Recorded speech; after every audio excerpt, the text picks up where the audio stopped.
Hey everybody, it's Miss Segovia and it's time to learn about protein. Proteins are the multi-purpose molecules, and when you're taking a test and you're not sure what the question is asking or what the answer might be, but it's something to do with macromolecules, guess protein. Proteins are our most structurally and functionally diverse group, involved in almost everything. We see them in enzymes, in structure, carriers and transport, cell communication.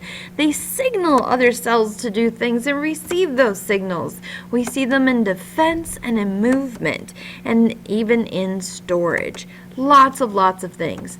Proteins have the monomer of an amino acid. There are actually 20 different amino acids in your actually on the planet. Those amino acids formed through dehydration synthesis. Look at that animation again. You've got the hydrogen and the hydroxide. When those two hook up, bloop comes your little water molecule, and now we've bonded those. When they've bonded, we have what's called a polypeptide, because the bonds that they form are called peptide bonds. So many peptide bonds, you get a polypeptide. Our polypeptides can come together to make growth hormones, hemoglobin, huge complex molecules with crazy 3D shapes, even like our friend Rubisco here that we're going to learn lots about. The amino acids themselves are formed with a central carbon molecule. They have an amino group, which we see a nitrogen in. Nitrogen will be your key molecule to identify proteins. And then we have a carboxyl group, which forms an acid. And so, oh, look at that, an amino group and an acid group. That's where we get our crazy term, amino acid. Now, what makes amino acids really neat are the R groups. We call it an R group because we're not sure quite what goes there. Those are our side chains that make each amino acid very, very unique, and is different for each of the 20 different amino acids that we have, and give it really neat, unique chemical properties.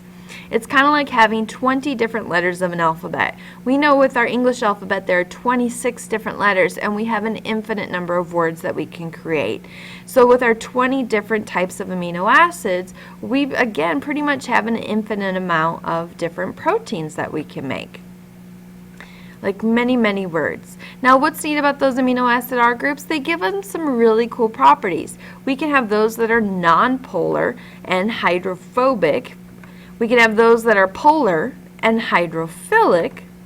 We have some that contain sulfur and can form disulfide bridges, where the sulfurs will bond across from one another and make these really neat 3D structures. Now, it's kind of cool. I know some of you out there maybe have gotten perms before or hair straighteners done, and it has that really funky smell like rotten eggs. That's actually the formation or breaking of those disulfide bridges. People with really straight hair have very few. People with lots of curls have quite a few. Our protein building, again, we form peptide bonds, sorry about that, where we get the amine group and the carboxyl group joining. And so we end up with a carbon-nitrogen bond. And so right here we use dehydration synthesis again. We bloop that little water molecule off, and we've now bonded our polypeptides. And so we form a peptide bond between the carbon and the adjacent nitrogen molecule. Those polypeptide bonds have only one direction. We start with N and we always end with a C.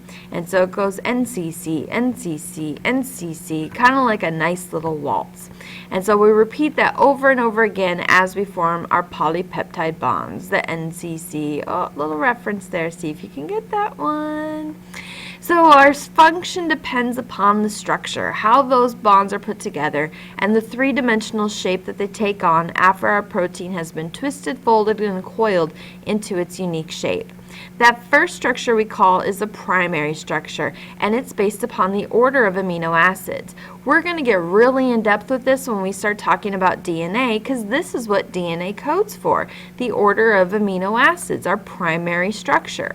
Very slight changes to it also can have really huge consequences. So that order that they're put together is incredibly important. If you look at sickle cell anemia, there's only one difference. We had a glutamine in position 6 little tiny mutation makes a valine in position 6, and things go horribly wrong because that glutamine is hydrophilic and the valine's hydrophobic. And it changes the way that protein is folded and put together, changes its properties, and has some really awful consequences. Just one change out of 146 amino acids can make a big difference. Once we have that primary structure, we go to the secondary structure, which is called local folding. There are two types of folds that happen. We can have a alpha helix or a beta pleated sheet. And as it says here, it's formed because of those hydrogen bonds. Hydrogen has the hots for oxygen, which is right across from it when these guys fold. And depending upon how those line up, we'll have either the beta pleated sheets or the alpha helix. Here's another cool look at those two different structures. The third one is the tertiary structure, and this is where we get some really big folding beyond the alpha helix and the beta pleated sheet. And so hydrophobic interactions with those and hydrophilic interactions, you can have hydrogen bonds and ionic bonds, disulfide bridges, and get a real big twisting and folding of that chain of amino acids. And so some of those are really weak with the hydrogen, some of those are really strong with our covalent bonds. And we anchor into our 3D shape, which will hopefully hold still. Our fourth structure is the quaternary structure, and this is when we take more than one polypeptide chain and bond it with another chain. Hemoglobin, for example, has 4 different amino acids chains that come together. So you have 2 alpha chains and 2 beta chains, and then there's usually these heme groups, which is the iron in there that helps carry the oxygen. Collagen fibers are a combination of 3 different polypeptide chains. And so most of your proteins that are functional are multiple chains that have been put together in the quaternary structure. What puts it into those structures? Well, we're going to learn about that when we study cell organelles and how we get all our different interactions. So our protein structure in review, we have primary structure with the order of amino acids. We have, and that's formed by peptide bonds and is determined by our DNA. We have our R groups bonding to form our alpha helices and beta pleated sheets. Our tertiary structure is how those R groups interact on a larger scale, forming hydrophobic interactions and disulfide bridges, so bonding across from one another. And then finally we have quaternary structure, which is where we put multiple chains together and form large blobs. Now, the worst thing that can ever happen to a protein is denaturation. That's when our beautiful protein that we folded so carefully becomes unfolded. This can happen because of temperature, pH, salinity, and some other things. It alters that tertiary and secondary structures and basically gets us into a totally different shape, which means our protein does not work anything close to how it should have worked. If you've ever boiled an egg before or fried an egg, you have seen this happen firsthand.